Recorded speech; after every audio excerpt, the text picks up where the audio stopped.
जल्दी ही भारतीय railway senior citizen यात्रियों को फिर से स्लीपर और थर्ड एसी में किराया छूट देने पर विचार कर सकती है। जी हां दोस्तों, आपने बिल्कुल सही सुना।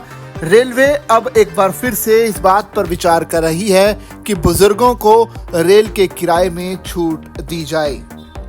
रेल मंत्री अश्विनी वैष्णव ने शुक्रवार को राज्यसभा में बताया कि रेलवे की स्थायी समिति ने बुजुर्गों के लिए फिर से रियायतें बहाल करने की सिफारिश की है।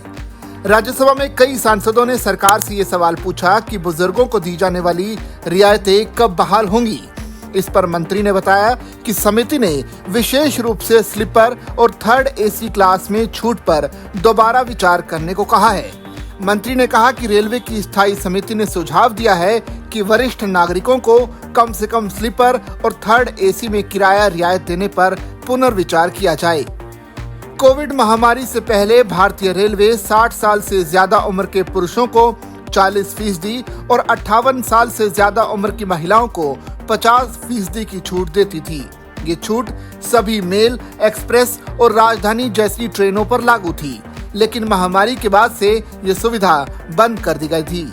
मंत्री अश्विनी वैष्णव ने कहा कि रेलवे सभी यात्रियों को पहले से ही औसतन 45% सब्सिडी दे रहा है, यानी अगर यात्रा की लागत 100 रुपए है तो यात्रियों से औसतन सिर्फ 55 रुपए ही लिया जाता है। इसके अलावा दिव्यांग, कैंसर व अन्य रोगियों और छात्र वर्ग के लिए विशेष छूटें अभी भी जारी हैं। उन्होंने कहा कि रेलवे आमजन की सस्ती सेवाएं देने के लिए हमेशा प्रयासरत है।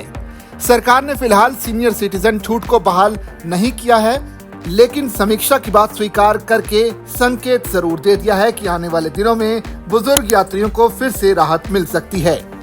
आपको ये खबर कैसी लगी, आप कमेंट करके हमें जरूर बताइए। साथ ही चैनल को सब्सक्राइब करना ना भूलें, क्योंकि वॉइस ऑफ इंडिया पर आपके काम की खबर हर रोज आप तक यूं ही पहुंचती रहेगी।